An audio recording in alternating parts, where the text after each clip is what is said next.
расымен алтын қоңызды бүгінде нарыққа шығарып жатқан адамдар өте көп. Сенің басты ерекшелігің не олардан? Мен айналыссам жаңағы соңына дейін қолдану жолын айтып отырамын біріншіден. Екіншіден кері байланыс болады. Заблокировать етіп жоқ болып кетпейміз. Қалай сонда адамға әсер етеді? Мысалы, шөп жегендіктен ба? Өнімдерде бір жерге шынымен ем болатын болса, значит бір жерге де кері әсер болу ықтималығы бар. То есть барлық жерге ем, ешқандай кері показаниясы жоқ дейтін нәрсе болса, значит онда вопрос бар бұл жерде. Мынау сары қоңызды, алтын қоңызды не үшін ішеді, қандай пайдасы бар бұның? Урологқа барды, емделді, болмады. Сол кезде келеді. Бірінші адам халық медицинасына жүгінеді. Емделіп кетсе, ұшықталып кетсе, болды, арғы дәрігерге бармайды. Ал сәлем, бриллианттар. Бүгін сіздермен бірге Жанна Төремұрат денсаулық каналында. Бүгін бір ерекше бір тақырыпты қозғағым келіп тұр. Бұл халық медицинасы, халық емі жайында. Енді халық медицинаның арасында өзінің бір ерекшеліктері бар, плюстары бар. Әрине оны жоққа шығармаймыз. Білесіздер, фитотерапия деген жалпы медицинада да бар нәрсе. Бүгінгі эфирде ерекше қонақ осы өзін халық емшісі деп таныстырып жүрген, табиғи жолдармен, шөптермен емдеу жүргізіп жүрген керемет бір жігітті эфирге шақырып отырмыз. Қазір өзін өзі таныстырып өтсін, ары қарай сосын эфирімізді жалғастырсақ. Саламатсыздар ма, кеш жарық. Мен есімім Нұрқаділ, 2019-дан бері осындай шөп дәрілермен айналысамыз. Халық емі, соның ішінде именно фитотерапия.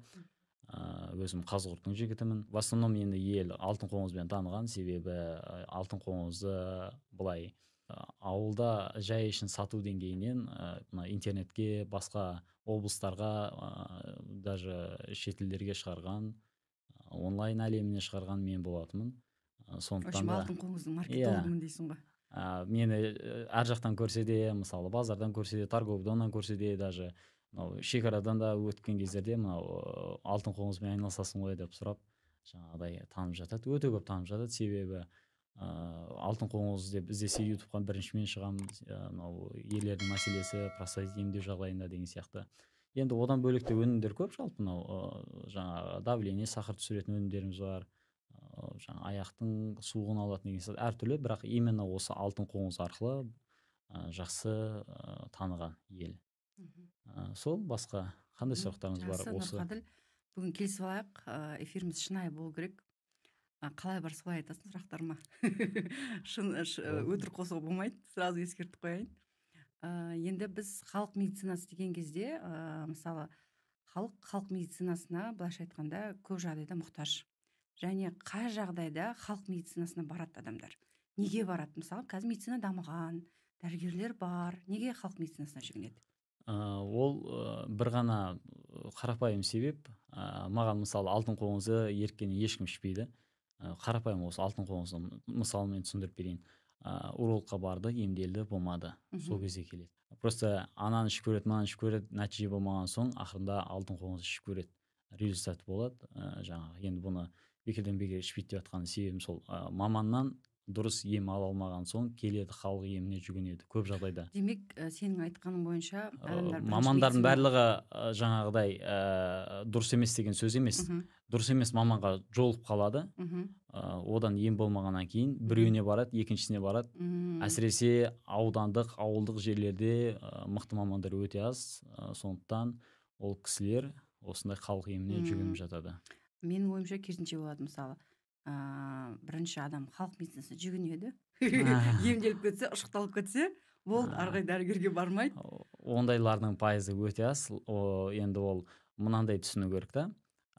Бір 5.000 теңгемен бір ауруды емдеп жіберу деген сияқты нәрсеге сенетін болса, ондайлар бар енді, жоқ емес. Ондайлардың пайызы өте аз. Ол енді ақшасын өте экономдағысы келеді, и бір 5.000 теңгемен бір ауруды емдеп кетем дейтіндер точно алданады. Енді ол мысалы жаңағыдай бір әйелдерге қатысты болмаса сондай бір заттар сатылып жатыр қазіргі таңда. Бір кішігірім бір нәрсе, арзымайтын тиын тұрады, и сонымен сенің мынандай бүткіл үлкен проблемаңды емдеп жіберем деген сияқты. Ондай болмайды еш уақытта, мүмкін емес нәрсе ол.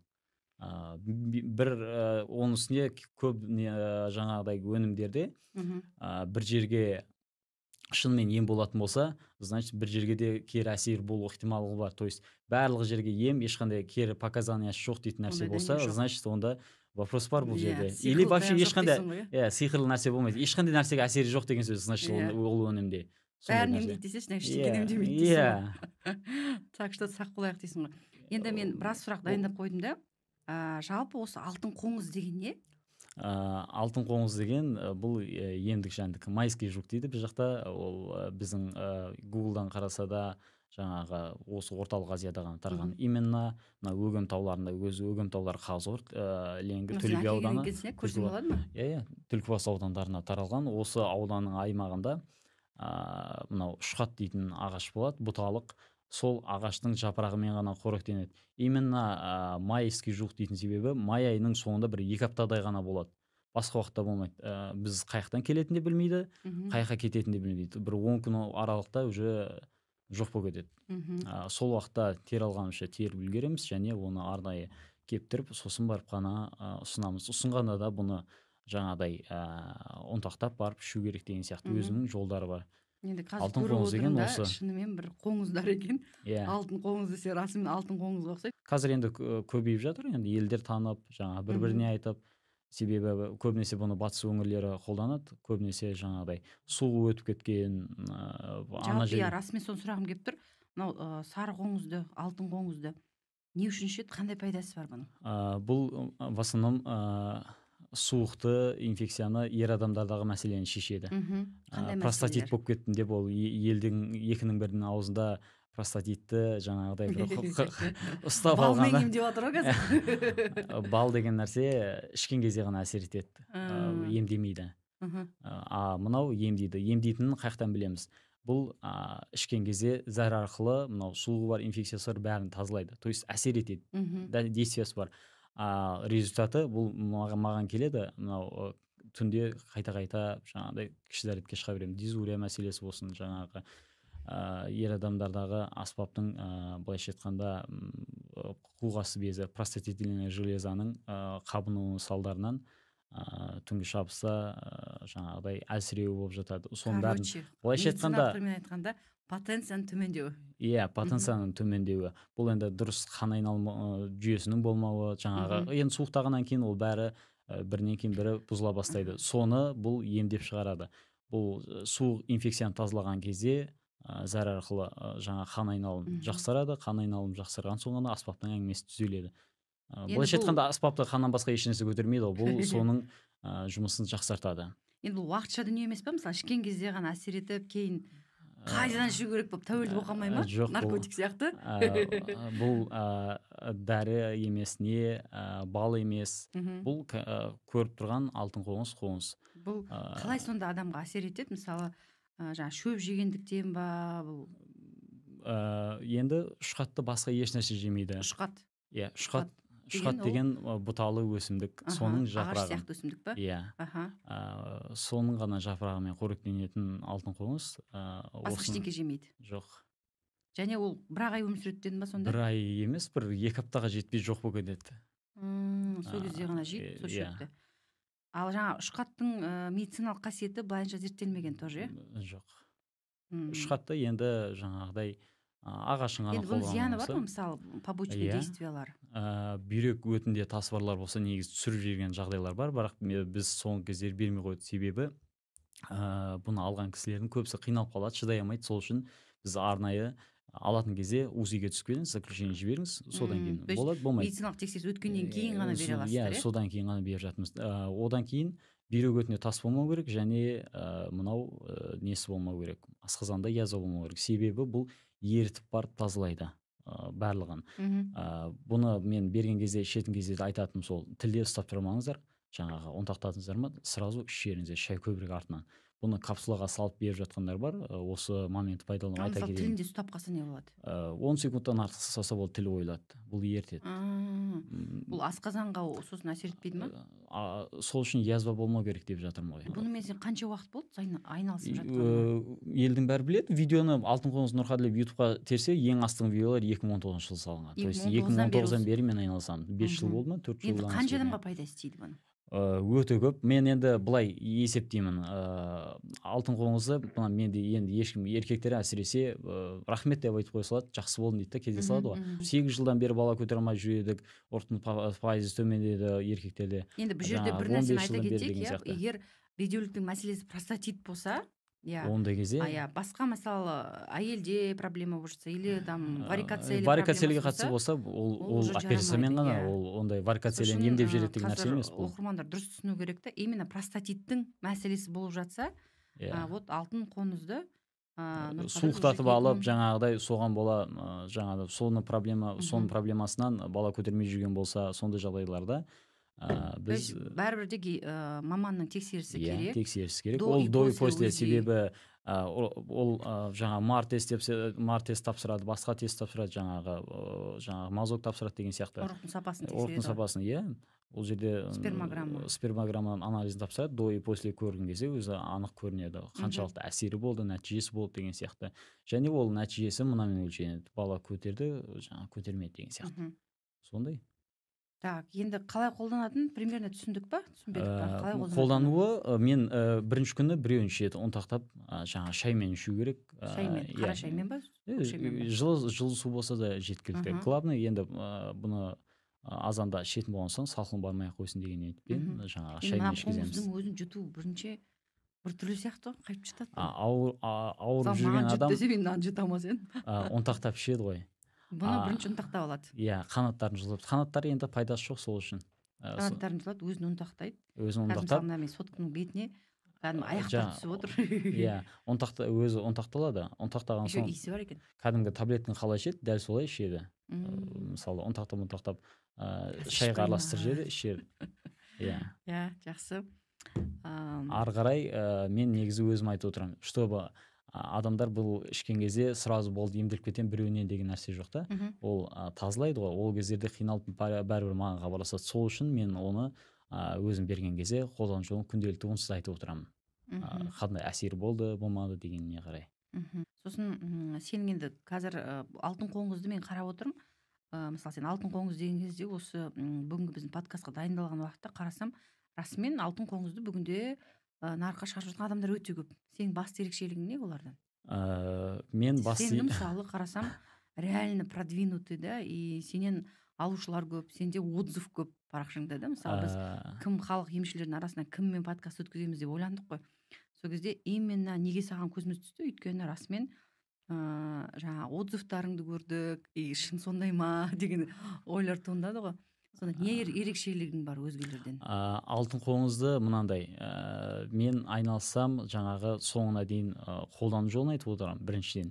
Екіншіден кері байланыс болады. Заблокировать етіп жоқ болып кетемін. Себебі алтын қоңызды басқалардан алып алған жаңағыдай әсер етпей жатыр ғой деп маған хабарласады. Өзіне хабарлассаңшы, енді неге ондай ескісін беріп жібердің ба деп сұрасаңшы десем, алмайды телефон, бармайды звонок. Сонда мынаның қоңыздың еще ескісі бола ма?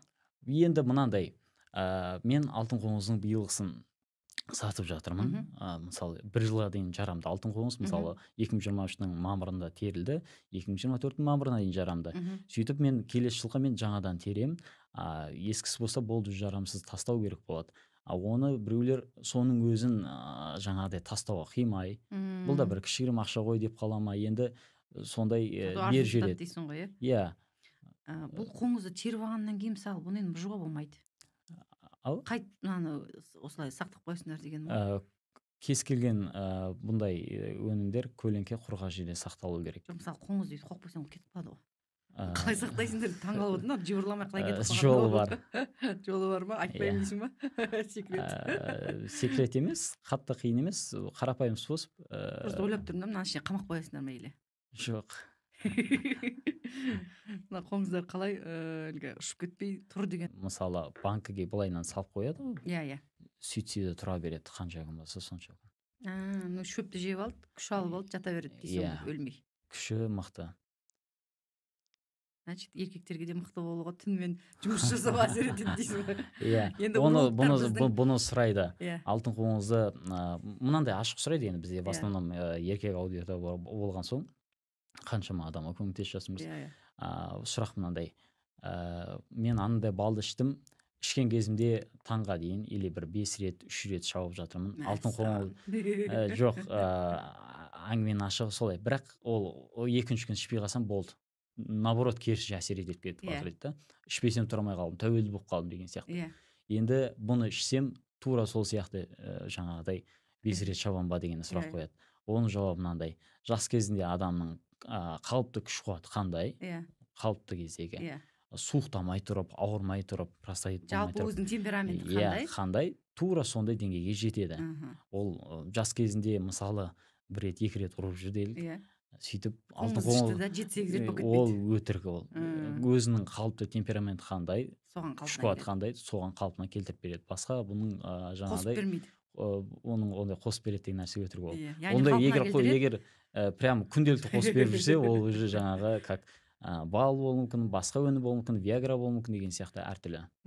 Жалпы енді біз медицинада скептикпіз ғой, жалпы бұндай нәрсеге көп сене бермейміз. Осы урологтар не дейді осы жайында вообще? Біздің уролог дәрігерлер не айтасыздар? Ну-ка, давайте комментарий жазыңыздар дейміз. Мынандай дәрі деп береді, қоңыз деп бермейді. Қоңыз деп берсе, урологтар бұны жалпы былай мен тартып көргем. Давай ақыры білесің, өзіңде қолдан, болмаса пациенттерге бердің, результатын көріп жатсың. Бізде медицинада андай басқа біреу дәлелдеп бермесе, былай тартыншақтайды. Ол бірінші мәселе. Екінші, кейбір атаққа қалам деп қорқатын шығар, қоңызбен емдейтін дәрігерлер. Кейбір урологтар бар. Мынау демей ақ қояйын, түсірген урологтар бар. Әсіресе соңғы айларда охват жинау үшін қайта-қайта видеолар түсіре береді. Оны маған қайта-қайта неме жібере береді да. Мынандай сен туралы сендердің сатып жатқан қоңыздардың жайында деп па? Бір нәрсе айтып жатыр, осындай нашар айтып жатыр деген сияқты. Айтса айта берсін. Менің себебі олармен ондай деңгейге түсіп сөйлесуге, біреудің жұмысын талқылауға қатты уақыт бөлмеймін және қарамаймын да. Бір отрывокты көріп қалдым, жаңағы ол орманға барып шөп жейді, ол алтын қоңыз деген, сонда ем болып кетеді ма? Сиыр да барып орманға барып шөп жесе, сендер содан простатит емделіп. Бұл қайдағы шөпті жеген? Бұл ұшқатты жейді. Әлі өздері көрмеген, зерттеп көрмеген. Айшын былай охват жинау үшін айтыла салған видеоларды халық көріп, жаңағыдай екі ойлы болып жатқан жағдайлар бар да. Сол үшін егер уролог мырзалар көріп отырған болса, жеке менімен жолсын, мен түсіндіріп берем.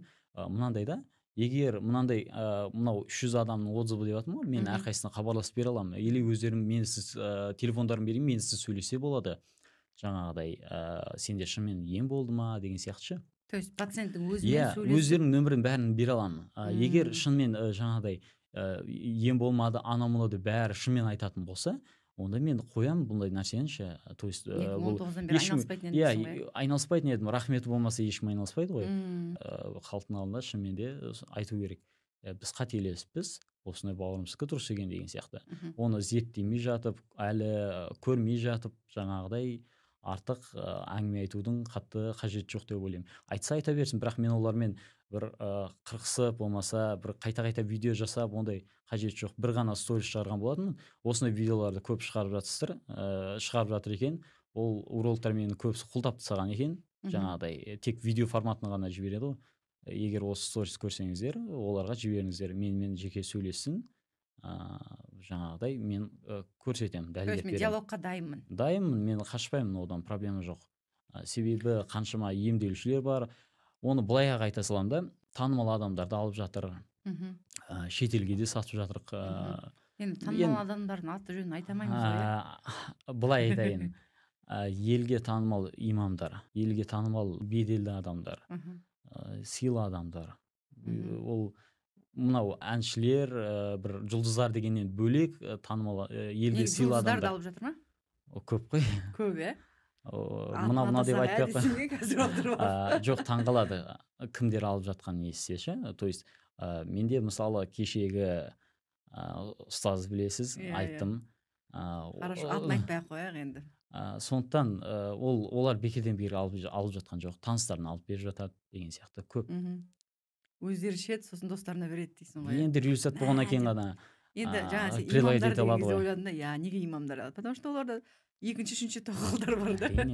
Әрине. Басынан сондай ғой. Бәріне де күш жету керек деген сияқты. Бұл жаңағы күш қуатты күнде арттыратынына. күнде анаған очередьпен барып отыр да. Ал жаңа бір сөзінде айтып қалдың да андай шетелге де бұл шығып жатыр деген нәрсені. Сәл қиынырақтау, шетел болғанда шетелдің қазақтары. Енді мынадай, менің қазақ тілін түсінетін Өзбекстанды, Қырғызстанды көбірек алады енді. Олардан алып жатады. Қырғызстанда бұл жоқ қоңыз. Қырғызстанда жоқ мүлдем. Бұл тек қана біздің Қазақстанның өгем таулар аймағында ғана бар. Өзбекстанға өтіп кеткен ары бетімізде бар. Себебі Ұшқат біздің өгем тауы ары бетке өтіп кеткен. Жалпы осы қоңызды енді зерттеп жүрсің ғой сен. Басқа жерде өспейді ма бұл? Басқа жерде мен мүлдем көрмедім. Бір жасыл түрін көрсетті, мынау Шығыс Қазақстаннан ғана. Бірақ мен оған қатысты ешнәрсе айта алмадым. Себебі сұрадым мен, сіздерде бұрыннан қолдана ма, или ауылдарыңызда өзі белгілі ғой. Бізде мысалы бұл оңтүстіктің бәрі біледі. Сол таудың ауылының бәрі біледі. Бұрыннан қолданып жатқан нәрсе. Олардан сұрадым. Қатон-Қарағай жақ қой деймін, қателеспесем. Сіздерде қолдана ма бұны дедім. Біреу қолданған ба сіздер жақтан? Жоқ, білмеймін. Мен просто жаңағы мал бағып жүреміз, көргенім сенен мынау бізге сәл ұқсас екен, осындай, онда мен білмеймін, ол жауап бере алмаймын, айта алмаймын ондайға. Негізі барып көрмедің? Жоқ, барып суретін көрсетті ғой маған. Олардың мен жасыл вообще басқаша, жасыл басқаша түстеді. И жаңағы ішкен адамдар бар ма сіздер жақтан қолданып жүрген, ол енді бізде бекеден бері ауылдың адамдары, таудың адамдары іше бермейді ғой бұны. Жаңа бүйрек ауырса болды, осыны ішеді. Бүйрек ауырса ішеді. Иә, бүйрек суықты суықтаған. Демек бұны әйелдерге де ішуге болады ғой? Әйелдерге де болады. Бірақ әйелдерге мен өте сақтықпен және мейлінше бермеуге тырысамын. Себебі еркектер бола берсін деймін. Себебі әйел адамдарға өте қатты әсер етеді. Мысалы, біреу емес жартысының өзін ішкенде қатты әсер етеді. Бүйрегін тазалай ма? Не істейді? Иә, бұл енді жаңағы әсер етті дегенде қалай әсер етеді ол? Қатты әсер етеді дедің ғой. Зәр арқылы тазалайды. Пациенттің қандай шағымдары пайда болады? Туалетке қайта-қайта жүгіреді. Бірінші белгі. Жиі бастайды. Қазақша айта берейік. Иә, зәр арқылы. Екінші, бұл ірің қанды аралас шығара бастайды. Егер жаңағы суық бар, басқасын барын солай тазалайды. Енді ол жаңағы суықтың бәрі алынған кезде, ол жаңағы қан аралас шығатыны, инфекцияны да солай тазалайтыны, ол содан. Жаңағы бізде көбінесе жігіттер алып жатқаны ұстап қалды, қыздарға бардым дейді, сөзің ашық керек. Соған осы алтын қоңыз көптеп алатыны жаңағы инфекция. Жойын мен сонда таң қалып тұрмын, сонда инфекцияны да емдеп тастай ма сонда бұл? Иә. Антибактериальный да терапия сияқты болып тұр ма сонда? Бұл жаңағы ерткеннен уже белгілі ғой. Мысалы біз медицинада инфекция жұқса, оны половой партнермен бірге антибиотикпен емдейміз. Мынандай, урологқа барады, 200-300 мың ақша кетеді. 2 рет барады, 6 ай сайын, 3 ай сайын кел дейді. 1 жыл болды, әлі кетпей жатыр. Инфекция жұқса, тем более ол мужской жаққа әсер етеді. Вот, поэтому қыдырмай жүріңдер жігіттер, көттерін қысып жүрдер. И емделмеді, емделмеген жағдайда алтын қоңыз ішуге келеді. Сосын результаты жаңағы отзывтарды көрсе болады. Енді саған сенсек, бұның барлығы прям 300-ден аса отзывым бар, керемет нәтиже деп жатсың ғой, одан да көп. Енді мысалы сенбейін десем 2019-дан бері айналысып келе жатырмын дейді. Баяғыда если әсер етпесе, жігіттер баяғыда сен жоқ қылып жүретін еді ғой да. Енді бір жағынан қазір енді біздің медицина бұны мойындамайды. Бірақ енді расымен біздің қазір бір ой келіп отыр да, қазақ даласында өсімдіктері бар, жануарлары бар. Мысалы бұғының мүйізінің қанын кескен кезде сонымен де емделіп жатады. Оның да еркектерге денсаулыққа жаңағыдай пайдасы бар екендігі прям дәлелденген де. И жануарлардың мысалы өтін пайдаланып жатады, өт тасы бар ауыр адамдарға. Сол сияқты жануарларды, жәндіктерді, соның ішінде біздің қазақ даласында өсетін шөптерді біз әлі мүлдем вообще зерттемей жатырмыз да. Мысалы сен жаңа бір ағашты айттың ғой, осыны қоңыз жейді деп. Иә. Соны да ешкім зерттеп жатқан жоқ та. Мысалы именно фитотерапевт мамандар осы медицинада шөпті зерттеп жүрген, мысалы халық медицинасын басқарып жүрген адамдар шіркін-ай соның бәрін зерттеп ғылыми тұрғыдан дәлелдесе, бәлкім біздің медицинаға осындай дүниелер енетін бе еді. Ал қазір мысалы халық емшілері әйтеуір біреуінікі рас, біреуінікі өтірік, халық кімге сенерін білмейді былайша айтқан кезде. Шынымен жаңағындай бірінші кейбіреулер халық еміне барады, сосын медицинаға барады, біреу медицинаға барып ояқтан дым шығармасын халық еміне барады. Оның ішінде шынайы ем алып жатқандары да бар, шөптермен және шарлатанға түсіп қалып жатқандары да бар. бірақ менің айтқым келетіні, мысалы жаңа урологтар деген мәселені қозғадық қой, сол жерде егер мынандай мүмкіндік болса да, мысалы енді 300 адам жаңа бала көтере алмай жүргендер бала көтерді деген отзыв енді күшті отзыв негізінде. Ол 300 адам емес, бір маған кері байланысқа шыққаны бір 25-30-дай ғана. 25-30 адам осы қоңызды ішу Ол арқылы енді балалы 5 жылда ол өте аз көрсеткіш, бірақ Иә. соның өзі жақсы. Енді мысалы. 25 отбасы балалы бола алмай отырған отбасы именно еркектің ұрығының спермасының нашар болғандығының себебінен бала көтере алмай жүрген 25 отбасына действительно осы алтын қоңыз көмектескен болса, онда респект, прям мен басымды иемін да. Бірақ бұл жерде мынандай мәселе да, біз бәрібір де медиктер скептикпіз ғой. И шіркін мынандай бір зерттеу жұмысы болса да, мысалы еркек адам спермограммасын тапсырады ғой, до, Иә. и полный курс сенің лечениеңді өтті. Иә. Мысалы біз ал деп айтайық, медиктер алма, оныкі дұрыс емес, халық медицинаға барма деп айтқанның күннің өзінде де халық бәрі барады, халық медицинасы болған и бола да береді. Оны жоққа шығара алмаймыз. Ол бар дүние да, и расымен кейде медицина көмектесе алмаған дүниелерге халық медицинасы күшті көмектесіп жатады. Оны біз мойындауға мәжбүрміз. Вот сондай кезде и емді курсты алып біткеннен кейін спермограммасының вот сапасы. Мына жерде месе 20% деді, мына жерде мен 40%-ға дейін көтеріп бердім деген результаттар болды ма?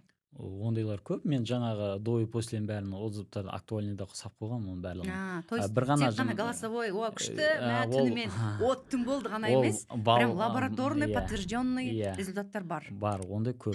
Мысалы, жаңа сен айттың, УЗИ өткізіп аламын до дедің, и после УЗИ өткіздің, соның результаттар бар. Иә, жаңағыдай, мысалы, кез келген адамда құм болады. Себебі су ішпейтін адамдар оттай тасқа айналып кетеді. Соның барлығын тазалап түсірген деген сияқты.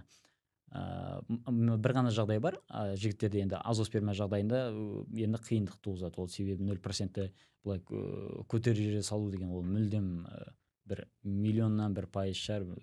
Ол азосперма жағдайында ғана қиын.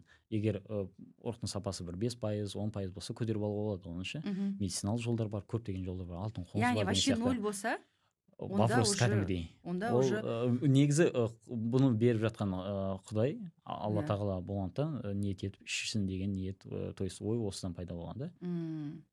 Жаңағы үмітті үзбеу керек. Құдайдың құдіреті шексіз. Бұл негізі ауруды да жаратқан Құдай, емді де жаратқан Құдай. Әркім ізденеді. Иә, іздену керек. Иә. Жалпы енді мына қазір біреу даттайды, біреу реклама жасап жатады. Мына бал деген мәселе бар ғой. Сатасың ба сол балды? Балды мен тегін беремін. Яғни сен алтын қоңызды алған адамдарға балды тегін бересің? Тегін беремін. Сосын мына мифке сенетіндер бар. Айта кету керек. Қандай миф? Атқа отырсаң, простатиттен жазылып кетесің дейді. Қалай ол атқа қаншама адам ауылда отырып жүр да? Емделіп кетті ма? Урологтардан негізі көп адамдар мықты. Білмейді емес біледі. Көпсі мынандай танымай жатқан урологтар болуы. Мен өзім жаңағыдай жіберіп тұрам. Неге? Себебі тек қана алтын қоңызды ішпеген адам болса, мен алдымен урологқа барып емделіп көр деген сияқты. Айтпақшы, сен бағана айттың ғой, мысалы урологтар жайында біз әңгіме айтқан кезде мынандай бір нәрсені айттым да, мен жайында жаман видео салса да, мен именно пациенттеріме уролог керек болған кезде сол кісіге жіберемін дедің, иә? Иә, мықты урологтарды білемін. Енді мен жайында нашар айтты екен деп, әлі зерттемесе де, мен оған жібермей қоймын емес. Мықты урологтар әр қаладан мен өзім енді бәрібір білемін. Бұлай жасаған жұмыстарынан, жаңағы опыттарынан деген сияқты.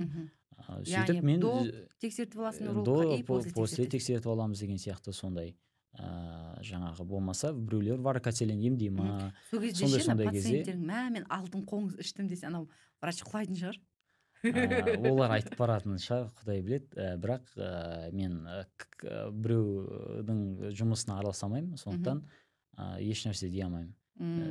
Жалпы байқағаным, сен урологтармен былай тығыз жұмыс жасайсың, яғни до тексеріп аласың, после тексеріп аласың, тастары болса назначение берілмейді, яғни противопоказания бар. Сосын гастрит язвенный болса берілмейді. Гастрит болғанда, гастриттің қандай жеңіл түрі болып асқазанға түскен шланг жұтқан кезде өз заключениесін жібереді, соған қарай. Так. Енді жарайды, алтын қоңыз біраз талдап тастадық қой, тағы бірнекелерді алып келіпсің ғой. Баклажка, қиылған. Бұны сізге кеше бергем. Бұл басқа да шөптер настойдан жасай береміз. Енді бізге бастан қазақ тілді аудитория, мұсылман. Рисковать етіп бірдеңке ішіп жатырмын қазір не ішіп жатырмын айтшы. Өкінбейсіз, бұл айта берсем болатын шығар. Қайрат Жолдыбай ағамызға бердік, тағы мына біраз танымал кісілерге. Жаңағы енді бұл құрттамыр деген өнім. Құрттамыр Азанда кешке ішу керек. Мынау сахары бар, давлениесі бар адамдарға жақсы көмек түседі. Дәмі, кстати, мен ойлаймын, бір аштырып нәрсе екен деп кеше ішіп көрдім, нормально екен. Анардың дәмі келе ма? Иә. Анар қосылған ба не? Жоқ, анар қосылмаған. Құрттамыр деген өзі йодқа бай өсімдік бар. Соның несі. Бұл сонда қара, қандай жағдайларда құрттамырдың? Мынау сығымдысы ма, или болмаса қайнатпасы? Қайнатпасы. Иә. Сол бір шөптің? Бір шөп емес, бұл жерде 7 шөп бар. 7 шөп бар. Главный шөп, ең негізгі шөп құрттамыр. Құрттамыр қай жерде өседі? Мысалы, бізде Қазақстанда жиен-шенді жоқ деп есептейді. Хотя өседі? Өседі. Оны таудың адамдары кейбіреулер біледі. Мен осындай халық емін көбіне үйрену үшін қаншама ақшам жаратқанмын. Именно емшілердің жанына жүріп, көбісі бірақ айтпайды, түсірмейді, түскізіп түспейді. Бізде Қазақстанда, как всегда, бір ақпаратты бірден біреуге үйрету, это проблема. Өзімен бірге моласын алып кететін сияқты. Бірдеңені сұрасаң білмеймін дейді. Мен қарапайым. Оны мен білемін, ол дәрігерлерде де бар. Осы шөпті табу үшін мен 1,5 миллион теңгеден ақшам кеткен. Мәссаған. Бір шөп болғанда, басқа да шөптер бар. Жаңағыдай осындай өнімдер жасауға үйретші деген сияқты. Әр ауылда болады. Әр ауылда болған, бізде оңтүстікте көп емшілер. Жаңағыдай әртүрлі, енді отзывтарын қарайсың, барасың, бәрі емделіп жатыр, қандай шөппен емделіп жатыр, қай жерде теріліп жатыр, қалай жасап жатыр деген сияқты. Сондай да. Мен соның өзіне бір 10 шақтысын былай риза болыңыз деп қаншамасына былай реклама жасап беріп жатырмын, бірақ көбісі түспеді. Өте көп адам бар, мен таныстым, бардым, сөйлестік, келіспейді. Былай әшейін болды. Не себеп, неге? Білмеймін, видеодан қашатын шығар, мен түсіне алмадым. Мысалы, действительно адамға пайдалы болып жатса, менің дәрім, мынау шөбім пайдалы деп айғайлау керек қой адам. Видеоға түсуге өздерінің ішкі комплекстері бар шығар, білмедім, бірақ бұлай түспейтін, қашады. Камерадан қашады? Иә. Мен енді барып танысам, дастарханда боламыз дегендей. Сондай. Бұл бізде енді, хотя олардың көпшілігінің жаңағыдай халық емшілігінен, біздің де мысалы халық емшілігі ассоциациясынан сертификаттар бәрі түгел. Соның өзінде былай видеодан түсіруге қашады, тек алдына келген адам қарайды. Сертификаттар жайында айтып қалдым, қандай сертификаттарың бар? Жалпы действительно мынау шөптерді, қоңыздарды бұл мысалы кез келген адам айналыса бере ала ма? Мысалы мен қазір отырып бір қоңызды ойлап тапсам, или бір ұстап алып тарақанды да мынау ем деп шығарсам бола ма? Жоқ, мынандай, ол айналысып жүрген болсаңыз, емшілер мысалы бізде Қазақстанда халық емшілер ассоциациясы бар. Не оқытады сол жерде? Енді әрқайсысы ғой, мынау қижама жасайтындар, сүлік салатындар, біз мысалы фитотерапия бойынша, біз шөптермен емдеу бөлімі деген сияқты. Кәдімгідей оқытады. Иә, үйретеді. Сертификат береді. Үйреткенде жаңағы именно сол маманы, мен енді шөп мамандарынан үйренемін. То есть именно шөптерден үйренетін. Айтпесем болған дейінде сүлік мамандарынан үйрендік, жаңа ангина емдеу деген сияқты, олардың бәрін қатыра береміз, бірақ маған өзіме жақын, тауда өскеннен кейін, тауда жүретін болған екен, именно шөп бағытына, себебі бізде Қазақстанда көп өсімдіктерді, көп емдік рецепттерді жазылмаған, және жазылса да ол қысқа нұсқа орыстардың жазып берген немесімен жүр. Аудармасы, и то ол бір біздің тәуелсіздікке дейін жазылған кітаптармен әлі сол күйінде тұр. Ал мынау мен соны дамытқым келеді. Ниетім Қазақстандағы емдік шөптердің жаңағыдай қолданылуын, себебі кейбір жағдайлар болады, кейбір ауруларды, жазылмайды деген ауруларды осындай шөптермен жазуға болады. Енді расымен қазақ даласында өте емдік шөптер көп. Әлгі Қытайдың киносын көрсек, бір шөпті сығатты, ауызға қисайған адам түзеп жібереді, бір өлейін деп жатқан адам тірілтіп жібереді. Расымен шөппен емдейді де, бір киноларын көрсек. Бізде де болған, барлығында болған.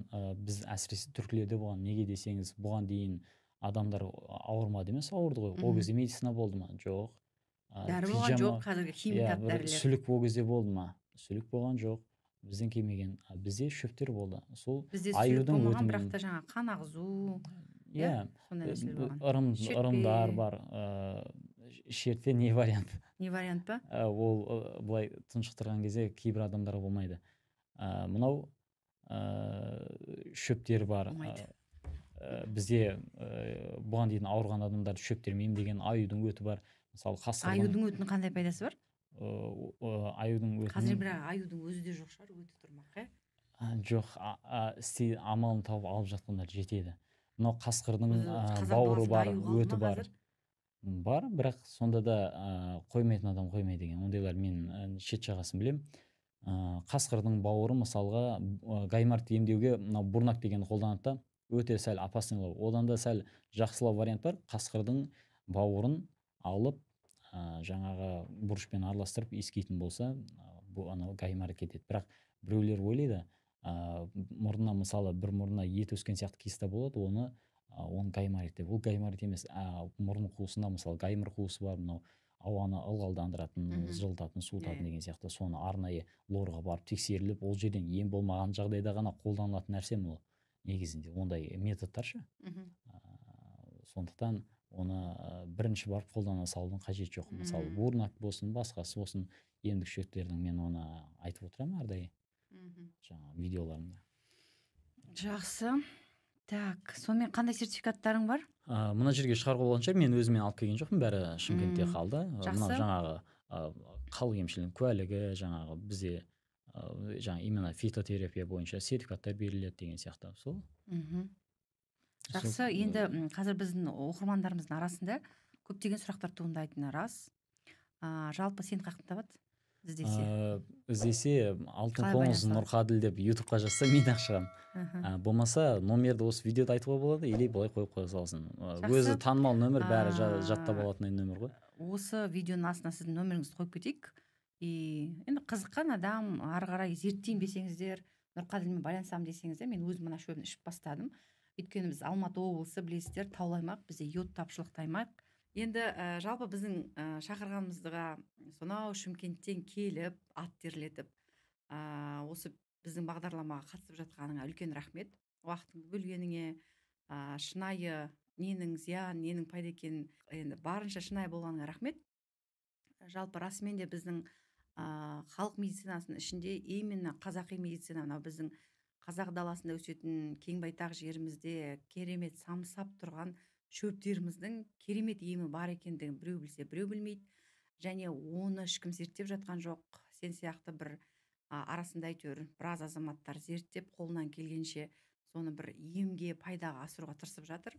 Соған да рахмет. Жалпы халыққа пайдаң тигізіп жатқаныңа жаңа өзің айтып жатсың. 25 отбасы балалы болды. Яғни бедеулік проблемасы шешілді деп. Одан да көп негізі. Жақсы, одан көп болса біз одан да қатты қуанамыз. Расымен адам баласы барынша қоғамға пайдалы болуға тырысу керек деп ойлаймын. Жалпы осы тұста бір ой келеді да, біздің қазақ даласында қаншама емдік шөп бар.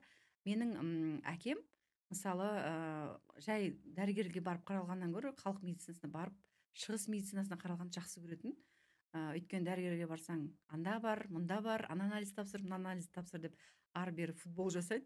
Одан да мен барып бірден жаңағы шөптермен емделе салғаным жақсы дейтін. Есімде жаңағы массажын алатын, сүлгін салдыратын, сосын барып тамырын ұстататын, сөйтіп шөп дәрілерін қайнатып, үйге әкеп сол қайнатпа шөптерді ішіп отыратын, және содан бір өзін емделдім деп санап отыратын.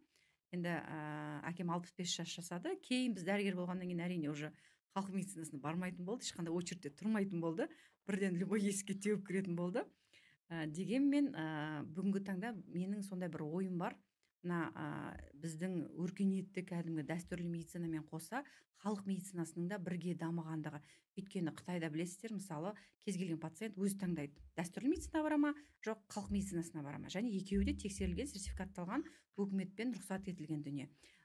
Және біздің ата-бабамызда қаншама емшілер болған. Прям біздің Өтеубайдағы Төлеуғабылұлы қаншама шөппен емдеген. Сондықтан дәстүрлі медицинамен қоса біздің халық медицинасында дамыған дұрыс деп санаймын. Жалпы өзіңе рахмет, келгеніңе рахмет.